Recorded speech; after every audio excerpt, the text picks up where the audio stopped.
بسم اللہ الرحمن الرحیم۔ میری مہندی کی رات ہی میری ساس نے رشتہ ختم کرنا چاہا تو میں نے ایک لفافہ اپنی بہن کو دیا کہ یہ میرے ہونے والے شوہر کو دے آؤ۔ تھوڑی دیر کے بعد ہی میری ساس آئی اور میرے پیر پکڑنے لگی کیونکہ اس لفافے میں میرا نام سائرہ ہے۔ آج میری شادی کا دن تھا، میں دلہن بنی بیٹھی تھی۔ بارات آنے والی تھی۔ میری چھوٹی بہن مریم تیار ہو کر بہت خوبصورت لگ رہی تھی۔ میرے بعد اب مریم کا نمبر تھا، اس لیے ہر کسی کی نظر مریم پر تھی۔ میری شادی میرے خالہ زاد سے ہو رہی تھی۔ بس اسی دن میری پھپھو نے میری چھوٹی بہن مریم کو پسند کر لیا کہ وہ اپنے بیٹے افتخار کی شادی مریم سے طے کریں گی۔ شادی میں مریم بہت خوبصورت لگ رہی تھی۔ شادی کے بعد پھپھو نے اپنے بیٹے افتخار سے بات کی تو اس نے بھی ماں کے فیصلے پر خوشی کا اظہار کیا۔ ہم چاروں بہنوں میں بلا شبہ اللہ تعالیٰ نے مریم کو سب سے زیادہ حسن کی دولت سے نوازا تھا۔ میری شادی کے بعد ہماری پہلی دعوت پھپھو نے کی اور اپنے فیصلے سے آگاہ کیا تو میں نے کہا یہ ہماری خوش قسمتی ہے پھپھو کہ آپ نے مریم کو بہو بنانے کا ارادہ کیا ہے، ورنہ یتیم لڑکیوں کو کب اچھے رشتے ملتے ہیں۔ ان دنوں وہ زیادہ امیر نہ تھی لیکن ہم سے خوشحال تھی کیونکہ میرے والد کی وفات کو 6 برس سے زیادہ عرصہ گزر چکا تھا۔ میرے والد ایک سرکاری محکمے میں کلرک تھے۔ ان دنوں کلرک کی تنخواہ کم ہوا کرتی تھی اور ایمانداری کے سبب ہمارا گزارا بہت مشکل سے ہوتا تھا۔ بس سفید پوشی کا بھرم قائم تھا، لیکن بس ابو کی وفات کے بعد ہم نے بہت کٹھن وقت دیکھا۔ امی نے سفید پوشی کا بھرم قائم رکھا، لوگوں کے کپڑے سلائی کر کے ہمیں جوان کیا۔ پھپھو نے جب مریم کا رشتہ مانگا تو امی خوش ہو گئیں، امی کو کوئی اعتراض نہ تھا۔ خیر سے مریم کی منگنی پھپھو کے بیٹے افتخار سے ہو گئی تو امی کی فکر میں کمی آ گئی۔ اب امی مطمئن تھیں کیونکہ باقی 2 بیٹیاں بھی چھوٹی تھیں اور دونوں پڑھ رہی تھیں، ایک 6ٹھی اور دوسری 7ویں میں۔ افتخار کا مستقبل روشن تھا، اس کا انجینئرنگ کا آخری سال تھا۔ امی سے کہا گیا تھا جو ہی ہمارا بیٹا سالانہ امتحان دے گا شادی کی تاریخ رکھ دیں گے۔ اسی طرح دن گزرتے گئے۔ افتخار بھائی کے فائنل پیپرز ہو چکے تھے۔ انہوں نے کہا مجھے تھوڑا سا وقت اور چاہیے، اچھی نوکری ملنے کی جلد توقع ہے، ملازمت ملتے ہی شادی کی تیاری شروع کر دیں گے۔ مریم کو اپنے منگیتر سے محبت ہو گئی تھی۔ امی چپکے تھوڑا بہت جہیز بنانے لگی تھی۔ انہی دنوں افتخار کو اچانک بیرون ملک جانے کا چانس مل گیا۔ وہ اس موقع کو گنوانا نہیں چاہتا تھا اور مریم کو اس کی جدائی کے اندیشے ڈراتے تھے۔ مریم نے ایسی بہت سی کہانیاں سن رکھی تھی کہ لڑکا بیرون ملک چلا گیا تو وہاں کا ہو کر رہ جائے گا، وہاں کسی اور سے شادی کر لے گا، منگیتر انتظار کی آگ میں جلتی رہ جائے گی۔ والدہ نے پھپھو سے بات کی تو وہ بولیں دیکھیں میرے بیٹے کے مستقبل کا سوال ہے، بس ایک دفعہ افتخار کو جانے دیں، ہمیں مزید 1 سال کا وقت دے دیں، سال بعد آئے گا تو ہم شادی کی اچھی تیاری کر لیں گے، ہم کوئی غیر نہیں۔ کیا آپ کو ہم پر بھروسہ نہیں؟ فکر نہ کرو بھابھی، 1 سال تو پلک جھپکتے گزر جاتا ہے، میں زبان دے کر پھرنے والی عورت نہیں۔ پھپھو کی تسلیوں پر امی نے اعتماد کر لیا۔ افتخار بیرون ملک چلا گیا اور میری بہن اس کی یادوں کو لیے اکیلی رہ گئی۔ افتخار بھائی نے سعودیہ جاتے ہی اپنے دوسرے بھائی کو بھی بلوا لیا۔ اس کا غیر ملکی کمپنی سے 3 سال کا ویزا آیا تھا۔ دونوں بھائی خوب کما رہے تھے، وہ تقریباً ساری کمائی گھر بھجوا رہے تھے۔ اس کمائی سے ان کے گھریلو حالات خوب سے خوب تر ہوتے گئے۔ دولت سے انسان کی آزمائش ہوتی ہے۔ پھپھو کے تو مزاج ہی 7ویں آسمان پر پہنچ گئے۔ جب بھی پھپھو ہمارے گھر آتی اس قسم کی باتیں کرتی کہ فلاں نے اپنی بیٹی کو جہیز میں گاڑی بنگلہ دیا ہے، لڑکی بھی ڈاکٹر ہے، لوگ سوچ سمجھ کر رشتے کرتے ہیں۔ کبھی کہتی کہ دلہن والوں کی طرف سے ساس اور نندوں کو بھی زیور دیے جاتے ہیں۔ لڑکی والوں کی طرف سے میں ایک شادی میں گئی تو میں نے وہاں بہت کچھ دیکھا۔ انہوں نے ساس کو 10 تولے کے کڑے اور ہر نند کو 2-2 تولے کے کڑے دیے اور باقی تمام رشتہ داروں کو قیمتی جوڑے دیے۔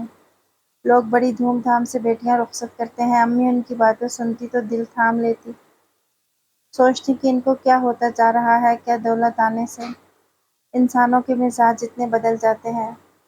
طرح طرح کی باتیں سن کر امی بھی خاموش رہتی، کبھی پھپھو کو کوئی جواب نہ دیتی، بس کہتی تھی کہ دیکھتی ہوں آخر کب بلی تھیلے سے باہر آتی ہے۔ پھر ایک دن امی کو ان باتوں کا مقصد سمجھ آ ہی گیا، کیونکہ پھپھو نے ایک امیر گھرانے کی لڑکی دیکھ رکھی تھی اور اب وہ کسی بہانے سے یہ رشتہ ختم کرنا چاہ رہی تھی۔ وہ جب بھی آتی تو ہر طرح کی نئی نئی باتیں سنا کر جاتی، تاکہ امی کا دل کسی طور پر ان سے برا ہو جائے۔ جب بھی پھپھو ہمارے گھر آتی تو میرا دل سناٹے میں آ جاتا کہ جانے اب کیا ہوگا۔ امی بیچاری ان کی خوب خاطر تواضع کرتی، بھاگ بھاگ کر جاتی، کسی اچھے ہوٹل سے ان کے لیے کھانا لے آتی اور ساتھ میں میٹھے میں آئس کریم ضرور لاتی، کیونکہ پھپھو کو بہت پسند تھی۔ عزت و تکریم میں بھی ہمارے گھر والے کوئی کسر اٹھا نہ رکھتے، لیکن ہوتا وہی ہے جو نصیب میں لکھا ہوتا ہے۔ اسی طرح ایک سال گزر گیا۔ سال بعد افتخار گھر آیا۔ پھپھو نے اس کا دل ہم لوگوں سے پھیرنے کے لیے اپنی طرف سے جھوٹی باتیں سنا دی اور کہا کہ جب سے تم باہر گئے ہو وہ لوگ عجیب عجیب شرطیں کہہ رہے ہیں۔ لگتا ہے مریم کا رشتہ ہم سے بھی زیادہ امیر خاندان میں کرنا چاہتے ہیں۔ وہ لالچ میں آ گئے ہیں، یا شاید وہ رشتہ نہیں دینا چاہتے۔ تب افتخار نے کہا کہ میں خود جا کر ممانی سے بات کرتا ہوں۔ افتخار کے تیور دیکھ کر پھپھو سہم گئیں اور کہا کہ یہ بڑوں کا معاملہ ہے، مجھ پر چھوڑ دو، میں خود سنبھال لوں گی۔ تمہیں ان سے بات کرنے کی ضرورت نہیں، معاملہ اور خراب کر دو گے، ہم ہلکے پڑ جائیں گے۔ اگر وہ شرط کی بات کر رہی ہیں تو ہم بھی کچھ شرائط لگا دیں گے، وہ خود ہی راہ راست پر آ جائیں گی۔ اتنا عرصہ منگنی رہی ہے، اب رشتہ توڑنا کوئی مذاق تو نہیں۔ اگر بیٹی کا رشتہ کسی اور جگہ کرنا تھا تو پہلے دن ہی انکار کر دیتے۔ افتخار کو یہ سن کر برا لگا۔ اس نے ماں سے زیادہ بات کرنے کی ضرورت محسوس نہ کی۔ وہ تو آیا ہی اسی لیے تھا کہ اپنے وعدے کا پالن کر سکے۔ وہ اپنی منگیتر کو نہیں بھولا تھا۔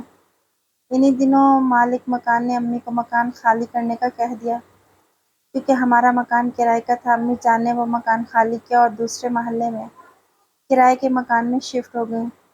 پرانے محلے میں ساری خواتین امی سے کپڑے سلواتی تھیں۔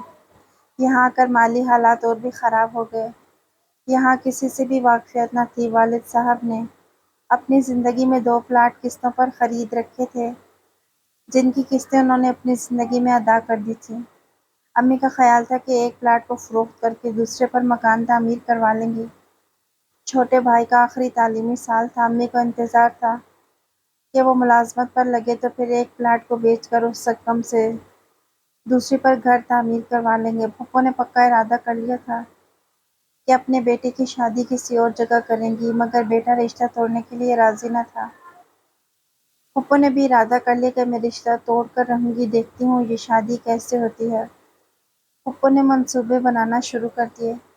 بیٹے کے کہنے پر شادی کی تاریخ لینے آ گئی، ساتھ ہی یہ بھی سنا گئی کہ ہمارا سوسائٹی میں خاص مقام ہے، دیکھو لڑکی کو خالی ہاتھ نہ بھیج دینا ورنہ لوگ باتیں بنائیں گے، اور ساس نندوں کو بھی کچھ زیور دینا ہوگا، ورنہ ہمارے مہمان ہنسیں گے کہ کن لوگوں میں رشتہ کیا ہے۔ امی نے ان کی باتوں کو تحمل سے سنا۔ انہوں نے پائی پائی جوڑ کر مہمانوں کے لیے کھانے کا انتظام اور شادی کا خرچ اکٹھا کیا تھا۔ امی نے ہم سے مشورہ کیا، سوائے مریم کے۔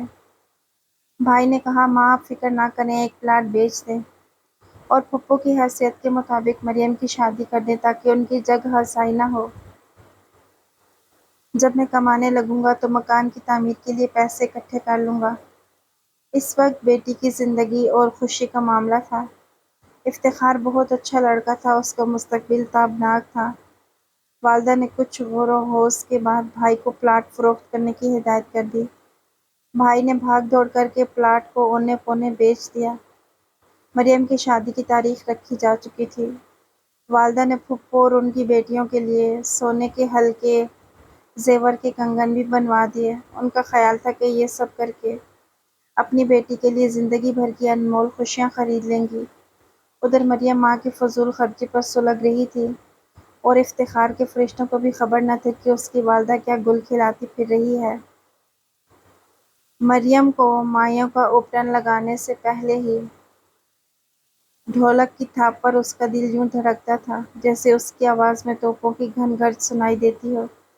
ہم سمجھ رہے تھے کہ افتخار کو ساری حقیقت معلوم ہے، کیونکہ اس کی ماں ایسا تاثر دے رہی تھی جیسے وہی اپنی ماں کو نئی ہدایات دے کر ہمارے گھر بھیجتا ہے۔ مریم کو رہ رہ کر اس پر غصہ آ رہا تھا کہ یہ ہم غریبوں کے ساتھ کیا کیا جا رہا ہے۔ کیا اپنے بھی ایسا سلوک کرتے ہیں اپنوں کے ساتھ؟ ادھر پھپھو نے اس شادی کو ناکام بنانے کے لیے ایک نیا منصوبہ بنایا جو انہوں نے مہندی کے دن انجام دینا تھا۔ مہندی والے دن پھپھو بڑی دھوم دھام سے مہمانوں کے ساتھ آ گئیں۔ مہندی کی رسم سے قبل انہوں نے خاموشی سے امی کا ہاتھ پکڑا اور کاغذ دے کر بولی، بھابھی پہلے اسے پڑھ لو، پھر مہندی کی رسم شروع کرتے ہیں۔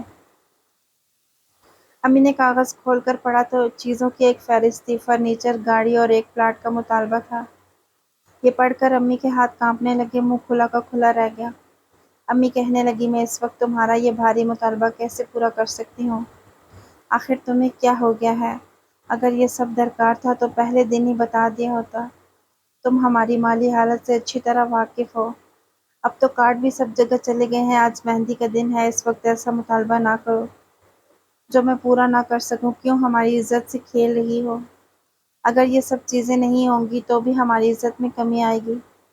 دیکھو بھابھی، مجھے معلوم ہے بھائی جان نے اپنی زندگی میں 2 پلاٹ خریدے تھے، وہ تم نے کس دن کے لیے رکھے ہیں؟ یہی وقت ہے اپنی عزت بنانے کا اور شان و شوکت دکھانے کا۔ ارے ان کو بیچ دو اور اپنی بیٹی کی عزت بچاؤ۔ امی نے ان سے کہا کہ ایک پلاٹ میں نے بیچ دیا ہے، تبھی شادی کے اخراجات پورے ہو رہے ہیں، دوسرا کیسے بیچ دوں؟ اتنی جلدی کیسے بکے گا؟ کچھ تو خدا کا خوف کرو۔ پھپھو کہنے لگی، تم قیمت لگا لو، میں خرید لیتی ہوں، نہیں تو پھر کار بعد میں دے دینا، فی الحال پلاٹ اور فرنیچر سے کام چلا لیں گے۔ ارے بھائی، جو چیزیں دلہن لائے گی ان کو وہی استعمال کرے گی، ہمارے پاس پہلے ہی اللہ کا دیا سب کچھ ہے، یہ تو آپ لوگوں کی عزت بنانے والا معاملہ ہے۔ امی اس سے زیادہ سن نہ سکیں، وہ پلنگ پر بیٹھ گئیں اور پھوٹ پھوٹ کر رونے لگیں۔ امی کو روتا پا کر میں ان کے پاس گئی۔ جب حال معلوم ہوا تو میں نے پھپھو سے کہا، آپ نے بہت کم وقت میں ہمیں امتحان میں ڈالا، بہرحال آپ بیٹھیے، تھوڑی دیر میں اپنے شوہر سے بات کرتی ہوں۔ مریم ایک طرف مائیوں بیٹھی تھی، اس کی سہیلیاں اس کے پاس تھیں۔ میں نے ان کو ذرا دیر کے لیے کمرے سے باہر بھیج دیا کہ ضروری بات کرنی ہے۔ مریم کو بتایا کہ پھپھو پلاٹ ہتھیانا چاہتی ہیں، وہ کہتی ہیں کہ بیٹی کے جہیز میں پلاٹ ہونا چاہیے۔ تم کیا کہتی ہو؟ مریم کا زرد چہرہ غصے سے سرخ ہو گیا، جانے اس کے بدن میں اس وقت کہاں سے خون آ گیا۔ آخر انہوں نے کیا کہا؟ تم نے پلاٹ بیچا ہے؟ کیوں؟ پھپھو کہتی ہے کہ اپنی بیٹی کو پلاٹ دے کر عزت سے رخصت کر دو، تمہارے پاس روپے پیسے کی کمی نہیں ہے، اپنے مرحوم بھائی کا پلاٹ بیچ دو۔ مریم کہنے لگی، ایک نند ایسا سلوک کیسے کر سکتی ہے؟ مریم نے دوپٹہ سر سے اتار کر پھینک دیا اور کہنے لگی، میں جا کر پھپھو سے بات کرتی ہوں، نیت خراب تھی تو اس مرحلے تک کیوں پہنچایا؟ اب بارات لوگوں کے سامنے ہمیں بے عزت کرنا چاہتی ہیں۔ مریم کے خطرناک تیور دیکھ کر میں نے کہا، تماشا نہ بناؤ، ذرا صبر سے کام دو، مجھے تھوڑی سی مہلت دے دو۔ آخر مجبور ہو کر دوسرے کمرے میں جا کر میں نے افتخار کو فون کیا۔ اس نے کہا، آپ فہرست کا کاغذ لے کر میرے پاس آ جائیں، مجھے اس معاملے سے امی نے بے خبر رکھا ہے۔ میں نے اپنے شوہر سے کہا، 1 منٹ کے لیے دلہے کے گھر جانا ہے۔ گاڑی گلی میں کھڑی تھی، آدھے گھنٹے میں ہم افتخار کے سامنے بیٹھے تھے۔ اس نے کاغذ پر نظر ڈالی، پھر قلم اور کاغذ نکالا اور میرے شوہر سے کہا، میں بولتا جاتا ہوں، آپ لکھتے جائیے۔ پھپھو جان، آپ کو بھاری فرنیچر، برتنوں کے سیٹ، ریفریجریٹر، حتیٰ کہ کار تک جہیز میں مل جائے گی، لیکن میری بھی ایک شرط ہے، آپ کو ڈیفنس میں میرے لیے 2 کنال کی کوٹھی خریدنا ہوگی جہاں میں اپنے بھاری جہیز کو سجاؤں گی۔ اس گھر میں صرف میں اور افتخار رہیں گے۔ اگر آپ کو میری فرمائش منظور ہے تو ٹھیک، ورنہ ہمیں بھی آپ کا مطالبہ منظور نہیں۔ فقط مریم افتخار نے کہا کہ آپ یہ خط امی کو دے دیجیے، آگے میں سنبھال لوں گا۔ یہ تحریر مریم کی طرف سے پھپھو کو پہنچی تو وہ چکرا کر رہ گئی، دوڑی ہوئی بیٹے کے پاس گئی کہ دیکھو ان لوگوں کی شرافت، ایک تو غربت کے باوجود ہم ان کی لڑکی لے رہے ہیں، اوپر سے ان کے نخرے دیکھو، اتنی بڑی شرط لگا دی۔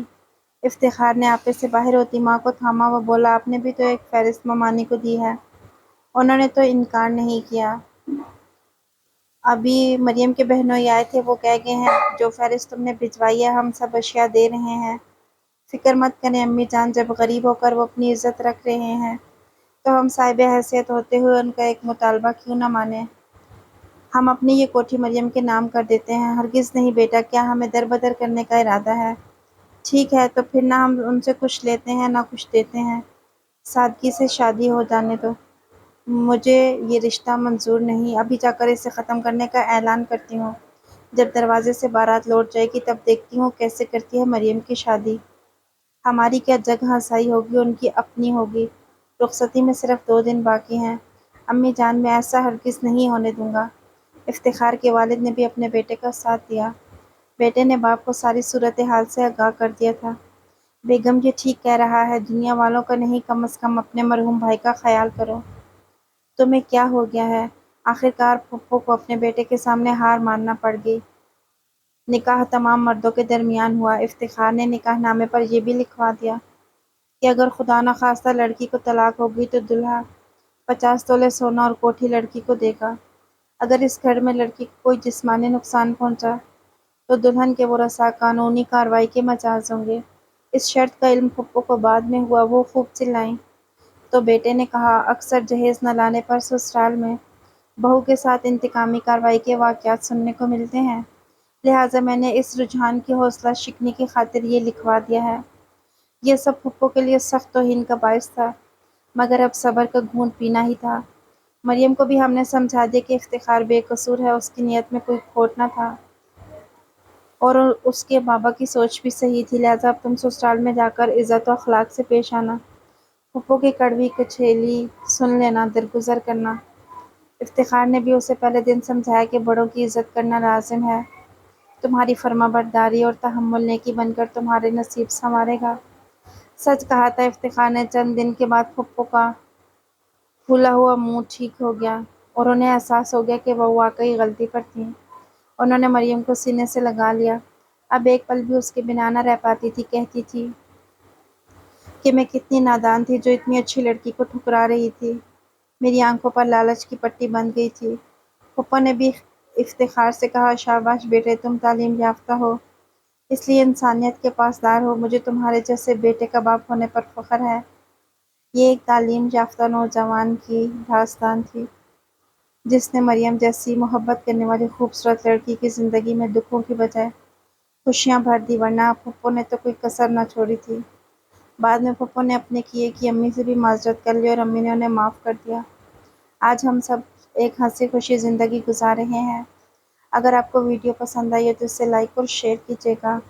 مزید ایسی اچھی ویڈیوز دیکھنے کے لیے چینل کو سبسکرائب کیجیے گا۔ اگلی ویڈیو تک کے لیے اللہ حافظ۔